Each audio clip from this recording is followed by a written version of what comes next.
Welcome to Japan Spirit. This is Takashi Kawatani in Tokyo. Hi everyone, I'm Itadia. This program is about revisiting Japan Spirit, the spiritual ethos that has been the backbone of this country.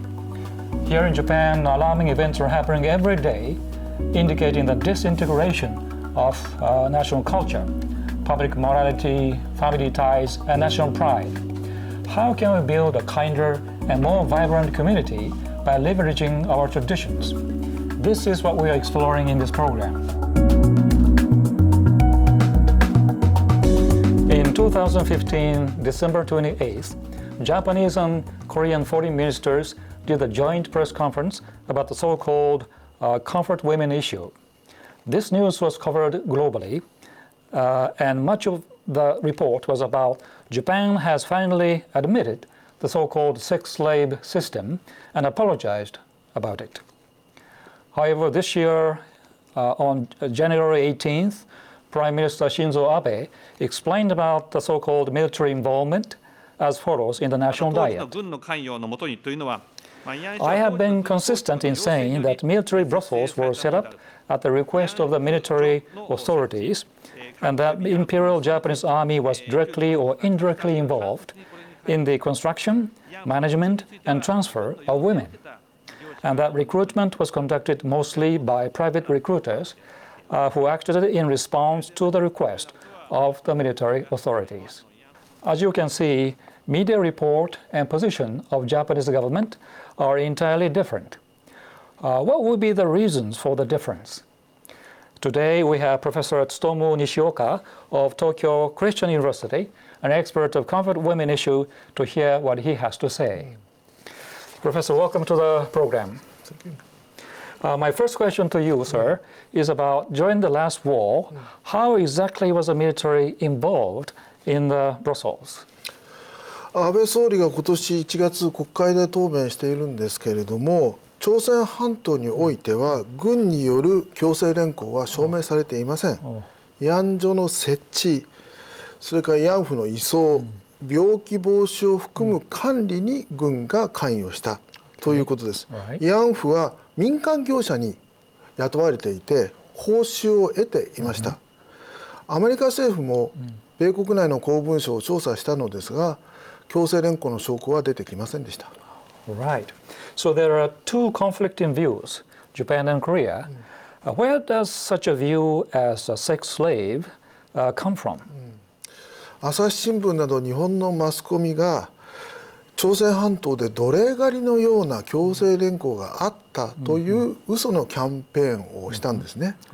そして日本と韓国の運動家が国連に行って、あるいはそれ以外の外国に行ってそれを広めました。その20年間かけた国際キャンペーンの結果、嘘が広まってしまった。朝日新聞は2014年自分たちの虚偽キャンペーンの一部を取り消して謝罪しましたけれども、しかしそれが国際社会にきちんと理解されていない。また日本政府がこの間適切な国際広報をしてこなかったということで、まだ誤解が広がったままになっているというふうに認識しています。ただし今年の1月30日ですね、日本政府は強制連行は確認されていないという報告を国連の委員会に提出しました。そのような趣旨での国際広報を今後官民が協力してやっていきたいと私は思っています。Okay, thank you very much, Professor, for your time today. We hope these facts told today help align our differing views across Korea Strait. Thank you very much. Our first topic is Japanese concept or faith. You might think Japanese are not very religious because many of them do not practice particular religions. But how does reality look like? Okay, this is the famous the paper written by late Samuel P. Huntington, former Harvard professor. It's about the clash of civilizations. This is a theory that the primary source of conflicts after the post-Cold War will not be religious, will not be economic, but cultural and religious. His main argument is civilizational conflicts are prevalent between Muslims and non-Muslims because due to the belief that only one's faith is the correct one. So here's a famous Huntington map of world civilizations. On the far east, you'll see a green color, Japan, and the Chinese is shown in red. Western countries, civilizations are shown in the blue. By the way, when you say archipelago, that means a country of islands. Can you hazard a guess how many islands there are in Japan? I think it's less than 500 islands. 500. Japan has so many, and actually it's got 6,000 over. Oh, wow. And your country, you're from Indonesia, Yes. has got twice as many, 13,000 islands, as you may know. So these currents and the pressure impact the subtle changes. 4 seasons, 24 seasons, and 72 climatical changes of Japan. And naturally, people want to live in a coastal area because the open space and the fishes are abundant, the water is abundant, and people want to live there. I want you to look at this next photograph, which I have taken. Very common scene from Hokkaido down to Okinawa.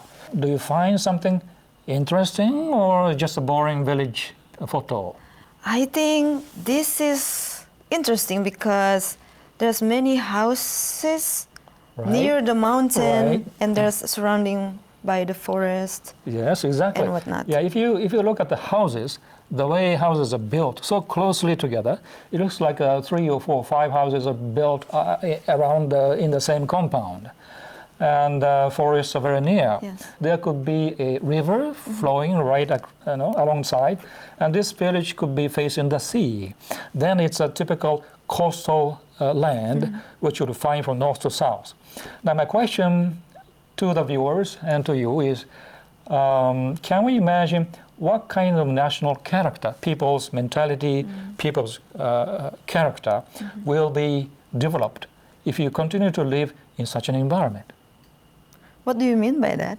Okay, what I mean is, in this kind of environment where land is narrow, water is abundant, people don't need to fight for water. See? Because in a huge open space like China, Europe, or desert countries in the Middle East, you need to fight for the water and to fight for your territories because the land is so spacious. You need a strong militaristic government and tight control to bring people under control. But in this kind of environment, if this is a common scene throughout Japan, people can manage its community by themselves. Food is abundant. Forest, fishes, rice harvesting perhaps, and water, most importantly, is everywhere. As you know, Japan is a country of water, right? Yes. Mineral water. Foreigners are so shocked to find the mineral water coming out of a water tap. So we can generally say that people learn how to work together cooperatively by managing their community by themselves without depending too much on militaristic, strong, aggressive leadership. So what are the other components of Japanese culture more broadly? Okay. Please have a look at the next slide, which I have made. So painstakingly, it's called the mandala of Japanese culture. So today's topic is faith. Yes. So which component is faith about? Okay, faith is a very broad concept. It's about lifestyle, our everyday values and rituals even. So it encompasses several components, not just one. For example, symbiosis, because make each other happy, everyone happy first. Altruism, do good things to others first, not to yourself first. And we appreciate by working because we are working closely together. Maybe, and of course, harmony. So it covers several areas. I see. Are there any examples? Okay, let's go to an example. To December every year in Japan. Okay, 25th of December, what day is that? It's Christmas. Christmas Day, even in Japan. Now, from Christmas Day until January 1st, in just about 7 days, we experienced 3 major religions, so to speak. Christianity, 25th, Right. And New Year's Eve, Buddhism, we go to temples, as you see on the picture. And January 1st, where do we go? We go to shrines. Of course, we can go to temples, but so Christianity, Buddhism, and Shintoism in just about 7 days. This is a typical diversity-friendly Japanese culture, and we make wishes for the coming year. Wait a minute. Buddhism and Shinto, which was older? Okay, that's a good question. Actually, it's Shinto. It's been around since the foundation of Japan. That's more than 2,000 years. I see. Huntington predicted conflict after Cold War will be religious. Japan didn't have conflicts between Shinto and Buddhism? Between Shinto and Buddhism, almost nil. No. Why? Why is that? Well, because Shinto is not a religion. Actually, religion is defined having a founder, an evangelist, the promoter, and a script like a Holy Quran or Bible.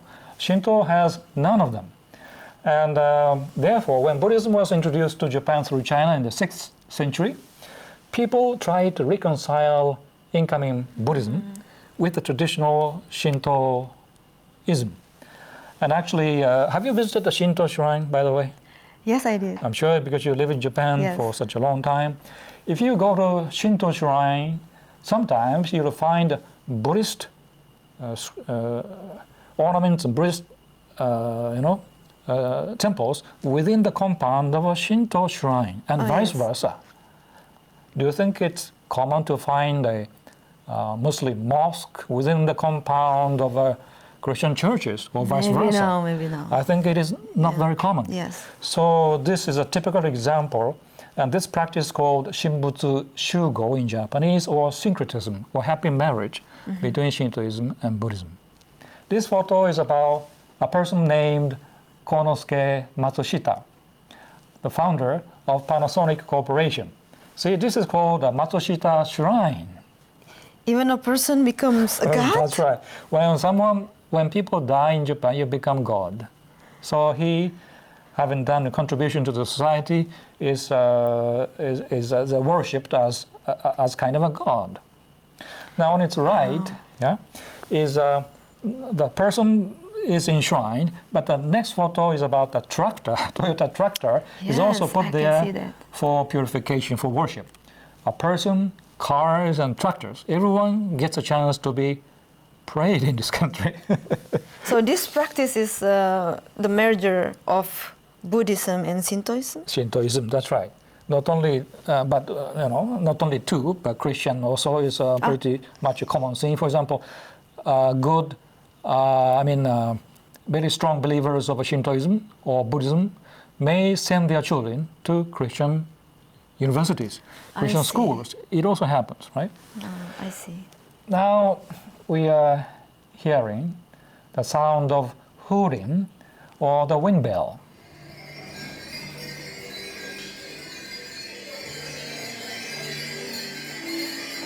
Okay, now we are hearing the beautiful sound of the wind bell, or called in Japanese hooting. Have you heard this sound before somewhere in Japan, Ita? I think I did hear these sounds before, but I don't really, I'm not really sure when exactly. Because we don't pay much attention to when and where. Actually, this hooting or wind bell is we hear in the middle of the summer because it's so hot in this country. Just the sound of this one is very soothing. We feel a bit cool in the middle of summer. But actually there's a completely deeper meaning behind it. What is that?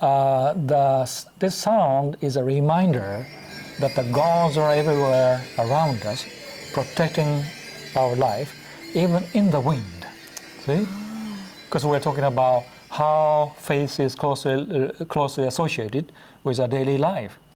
Let's take a look at the roots of Japanese faith.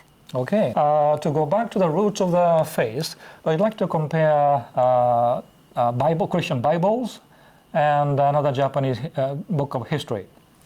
First, New Testament, the famous King James Version, John the 1st. In the beginning was the Word. The Word was God, and all things were made by him.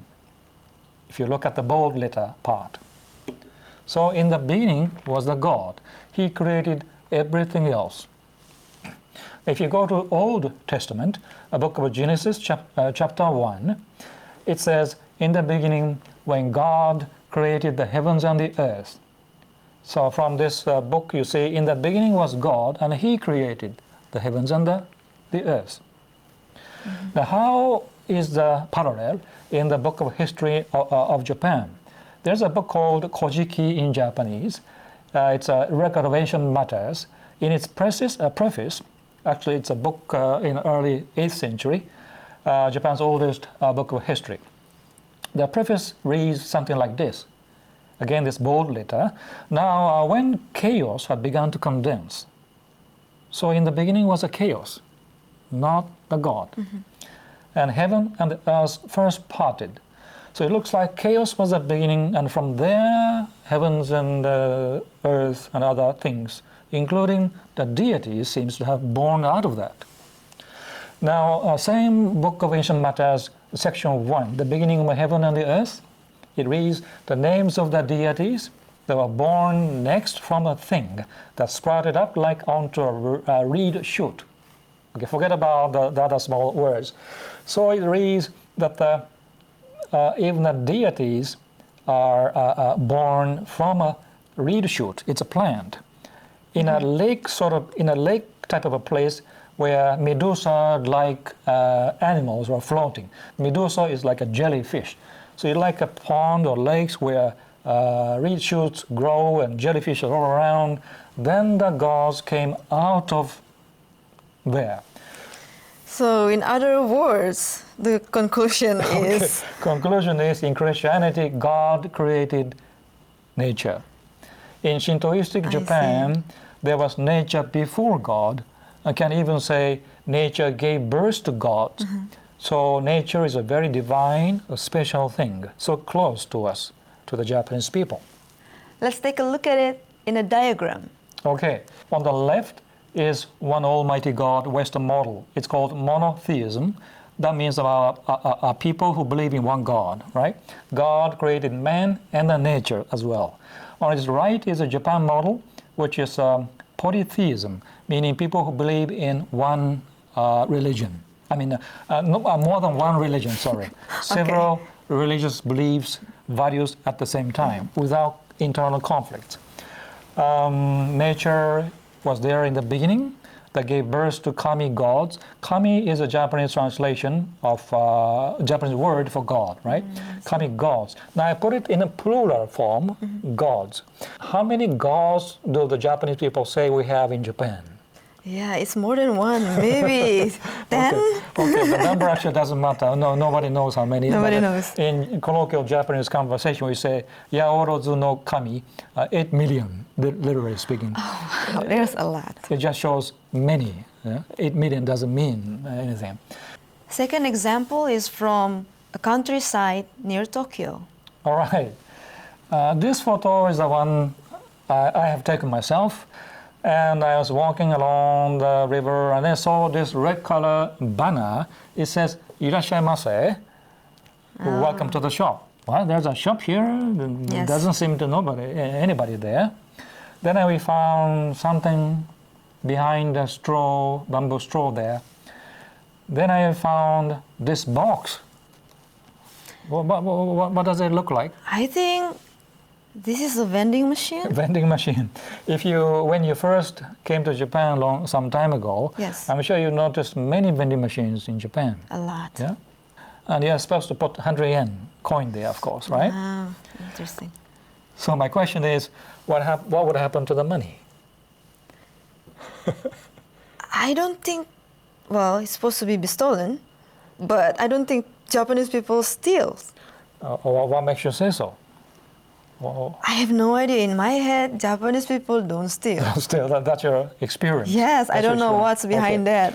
Well, a while ago we were talking about moral code is written in the air, in a communal give and take. It is as if deities or kami gods of 8 million are kind of watching us or helping us to behave properly and correctly, right? Moral education, moral code is written. Now, what are they selling, Ita? This one. This one is eggplants. Eggplants.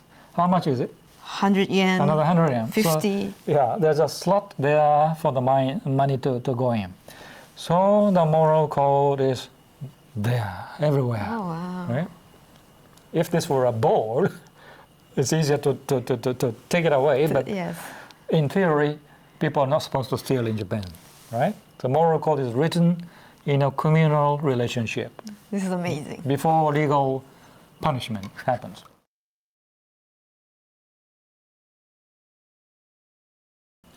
All right, so this is still a new 5 year ago memory, a movie of Tohoku earthquake, Great Eastern Japan tsunami earthquake.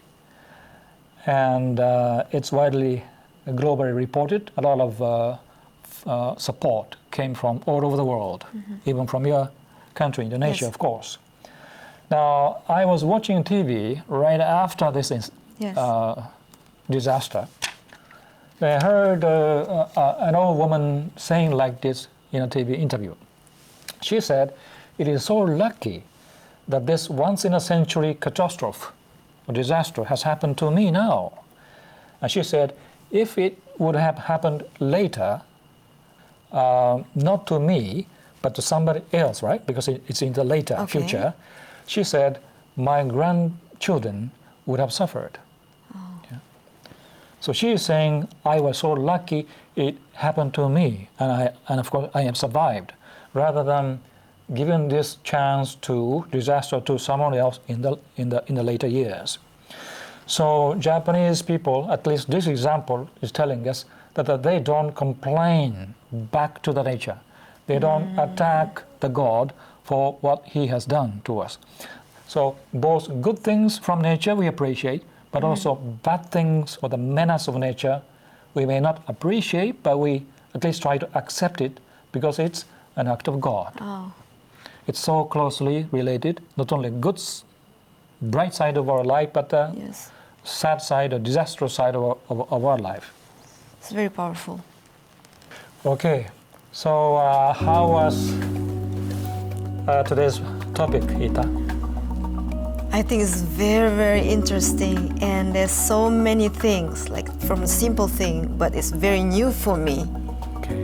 to see how Japanese people do it in their daily life. Right. And then from now on, I think I'm gonna see Japanese people in different way, completely different. Back to your office or out on the streets, Yes. when you see the Japanese faces, they might look a little bit different or completely different. Completely different. The point is they may not be aware of all these secrets behind their lifestyle, and that's a secret of Japanese culture. It's so invisibly but deeply ingrained through our upbringing, right? So today, my viewers, we looked at the Japanese concept of faith, and Japanese daily lifestyle is so closely associated with harmonious faith and nature as well. We hope today's dialogue will be a help in reminding us of the potential strengths in our culture, whatever culture it is, Japanese or non-Japanese, and that has brought Japan to where she is today. And this is Japan spirit. Before we close, if you have interesting stories, photos, videos about Japan spirit or your national culture, please email them to gojapanspirit@ch.sakura.jp. We will respond to you in our program. See you next time. Goodbye. Bye.